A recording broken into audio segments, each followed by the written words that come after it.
two-stage MHD field trap lies downstream from the fusion chamber. Two-stage M. Oh. Oh, hi. Welcome to the basement. This one, finally, it's going to be a quick one. I just need to go over your grammar reflections. You're going to do 3 of these. If you imagined that this was a stretched out course, not a course done in 1 month, there would be, in addition to the papers, there would be lessons that I designed that are designed to attend to needs that I see you have in your writing. In the accelerated version of the course, you are going to be tasked with deciding what you need to work on yourself. And you're going to learn what you need to work on in the form of reflection. You're going to go and decide what you want to teach yourself. So let's take a look at where we are in the schedule, and then I will show you the assignment sheet and the resource that you're using to create these grammar podcast reflections, of which you're going to do 3. In the calendar, I am assigning it here on Tuesday the 30th. You have all the way until the 8th of July to do this 2-paragraph assignment. Now, this is because from the 1st to the 7th, you technically have no school. So what I want you to be aware of is that there is enough time for you to complete your pre-write and your outline sometime today. If you're choosing to not turn it in tomorrow, of course, you can see that the deadlines tomorrow are there for you to use. Take the time and turn that into a rough draft during the day on the 8th. And then after that, you would need to write the 2-paragraph assignment that I'm assigning right now that evening. All right, so if you choose not to do anything over these days off, that's fine. That's on the schedule. It just means, and I just want to reiterate, that it means that the 8th is busy because you're back to school and you have a draft to do, and if you haven't attended to the grammar podcast yet, you'll have the grammar podcast to do as well. So big open space in your schedule coming up. You decide how you want to organize your work. These grammar podcasts, they won't take you long, but they are important, and I do take a pretty close look at them when I grade them, because as I said, this is how this course recreates smaller mini lesson teaching, and you're going to be teaching yourself.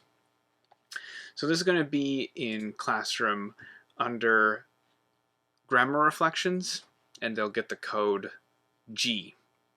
G.1 here will be your first one. You're going to choose a grammar lesson of your choice. You're choosing what to teach yourself and listen to it, and then you write a 350 to 550 word reflection about how to apply the lesson to your own writing. The assignment sheet looks like this. You're going to seek out and listen to a grammar lesson on the Grammar Girl website, which is one of the resources that I already showed you in the 6-resource scavenger hunt that you went on when we reviewed MLA formatting. The website looks like this. I'm going to accept the cookies here. Now, at this point, Mignon Fogarty, who is the Grammar Girl, and since I get the opportunity this year to record a video on it and get it here on audio, Fogarty is her last name. And so if you were going to say, learn from her what a comma splice was, and you didn't already know what a comma splice was yourself, then I feel like there's someone who should be cited for that. So Mignon Fogarty has been at this for a while. And so her most recent tips are sometimes about creative writing or common misspellings. And what you're going to find is that her most recent stuff, systematic, isn't rules that are really going to show up in your writing. At this point, she's searching for topics for her podcast, and things that would apply to you are going to be in her archives. So one of the first things to do in this assignment is to look for something that actually is going to be helpful to you, not just choose something off of this front page, because her most recent material, it's just very niche. Niche is a word for highly specific to writers who are making writing a living. You can see just how many of these are about misspellings of one particular word. And if that word doesn't show up in your writing very often, that's not a very helpful lesson for yourself. So I will give as an example comma splice, because a lot of you are going to be doing comma splices at this stage in your writing development. And if you search for that in her database, you're going to find a number of episodes that she has done on comma splices. Okay, now that's not the only recommendation I have. I'm going to go back to the assignment sheet and say that I think sentence fragments are something I see in student writing a lot. Affect versus effect is something that shows up in my own emailing all the time. So while that is one of those, hey, that's just one word and they're spelled a little bit different, that shows up. We say effect, affected, affected so many times that that one would help you maybe learn that rule once and for all. Things like parallel construction, how to use quotation marks, are just common sentence structure things that you might see the first time that you get your final draft feedback back. I might highlight a comma and say this is a comma splice. Or you may see that I've deleted a whole bunch of quotation marks, but maybe I didn't put a comment and so you don't know why.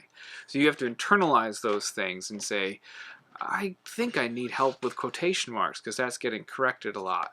And maybe that's what you put in the search bar here. I might suggest that you look for definite versus indefinite articles.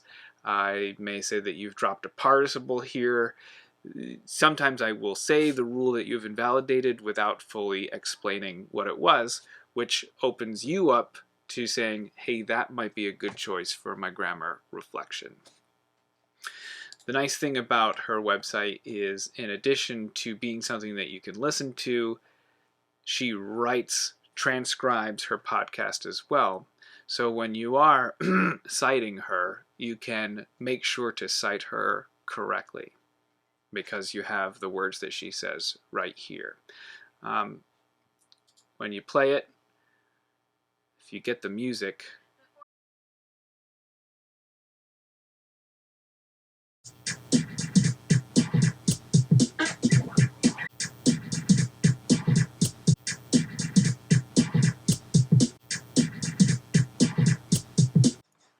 that music right there, is about how to avoid the... That's how you know that you have found the right podcast. Okay. So you're going to respond with the following prompt. What are the chief rules of the grammar concept discussed, and how can you best apply it to your own writing? Use examples from your own past writing assignments or exercises to support your answer. This naturally sets up a 2-paragraph structure, which is going to be about 350 to 550 words. This can be paragraph 1, and this can be paragraph 2. I have organized it for you in an outline. Now, I'm not collecting an outline for this assignment. You do not need to submit this outline for a grade, but since you have now learned how to outline, it might make sense to either do this in a Google Doc or do it on scrap paper if scrap paper is better for you, and plan a podcast where the first thing that you do is you say what the name of the rule is, you give the rules of the grammar concept, cite Mignon Fogarty, provide examples that she provides, and then consider why this would be an important rule in your writing. When you move to your application, you're going to identify somewhere in your own writing where you've made this mistake. So if I've highlighted that you have comma splices, go find that comma splice and then fix it. You can quote yourself, you can take your writing and put it right in this reflection paragraph and sort of show you doing it wrong and then show you doing it right. That's really important. You're not going to get full credit on one of these if you don't show yourself doing it right. Worse, if you are learning about example, the comma splice, and your paragraph here is riddled with comma splices, that's showing me that you're not actually using the podcast to understand and incorporate the rule into what you know about writing. And then finally, reflect on how you're going to approach different writing assignments or future writing assignments now with this rule in mind. In so doing, you will never forget these rules again. So these 3 reflections when you're choosing the topic, that's pretty important, because once you write a reflection on this topic, it'll change how you place commas for the rest of your life. I'll never forget, it was all the way into my master's education. I had reflections on children's literature that I needed to write, and I was getting C's on them from my professor. And she wrote back on one of my essays, "It looks like you don't like commas very much."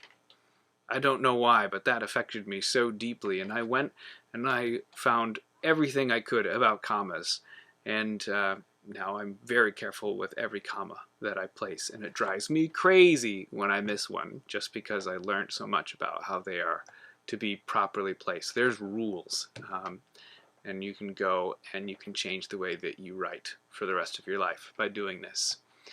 Okay, I think that about covers it, and there you go.